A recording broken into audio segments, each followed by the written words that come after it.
Two classics are getting a bit of a refresh this month, and one actor happens to be in both of them because he is that good. Tony Award winner Andrew Burnap plays the male lead in the live-action musical remake of Snow White.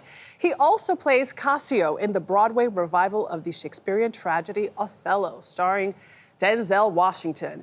The titles are the same as the original Snow White and Othello, but things look a lot different on stage and on screen. So for starters, in Snow White, let's just say he's no Prince Charming.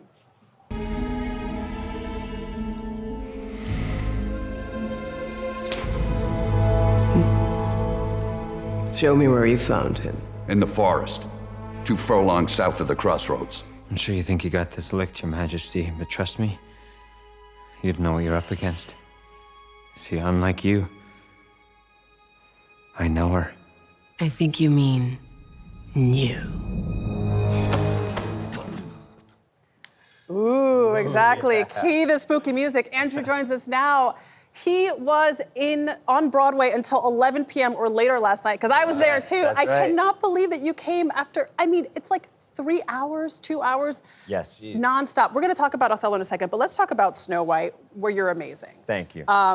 You're kind of a bad boy. This is not like the traditional Prince Charming and Tell tights. by the hair. Hey, Yeah, the that's hair, right. he's Wearing kind of an scruffy. Yeah, he yeah. has a hoodie. Yeah. Why was it important to modernize this role? Well, I think taking that beautiful 1937 film and updating it for today's generation was a very important and exciting endeavor, and I think it speaks to our experience today.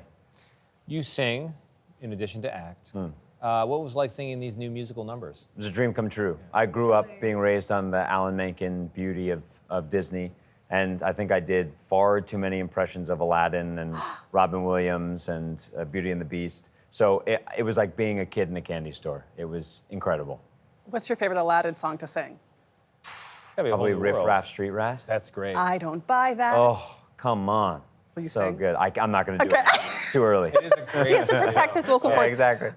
So one of the best songs that you sing is Princess Problems. It's like this idea of like she's got real first world problems, this princess. And you kind of tease her a bit. You guys really have this transformation between people who are really skeptical of each other. You're kind of like, this girl's not serious. And then you fall in love with her. Yeah. Talk to us about that transformation. I think Jonathan finds himself in an ever-darkening world, secretly looking for that sense of hope again. And he finds it in this character, and I think he underestimates her at the beginning. And then I think he is inspired by her true grace, her bravery, her kindness, and follows her through to the end. And you're also looking for goodness inside of you as the character. Very, very much so. This man plays Love Struck so well. I was in the theater and I was like, and I'm sitting with my husband, I was like, he was very good at that, very convincing. But you have these like puppy eyes with her. It's like beautiful. Let's talk about Othello. Let's do it. What is it like to act with these greats, Denzel, Jake Gyllenhaal? with- You won a Tony, so you know. You've been around, but Yeah. also acting with greats, the words of the great Shakespeare. Yeah. I mean, these are two titans of our craft, speaking probably the greatest words ever written in the English language. Wow. It is a privilege, it's an honor, and it's a masterclass each and every day. Both of those guys, and everyone in that cast for that matter, is working at the top of their game, and it's one of the greatest plays ever written, so, I mean, how could it not be great? How do you memorize those lines? It was just like word soup for hours. Everybody asks that. I think Shakespeare writes these words that become inevitable. So the situations that he puts you in, you have no choice but to use these words in order to get what you want. And I think there's no greater examples than that than Jake and Denzel. So I was reading that you won a Tony Award, but it was the year that we then went into kind of lockdown for COVID. So do you feel like you got a proper number of congratulations and huzzas from people at parties? Like, there were no parties for you to be like, I'm the guy. I absolutely did. I think my family very much took care of that. I was back in my childhood home in Rhode Island, which was a crazy turn of events, but the love that was shown to me was something I'll never, ever forget. Oh, Rhode Island native, like my Bryant basketball Rhodey, team. baby. All right. as we found out yesterday.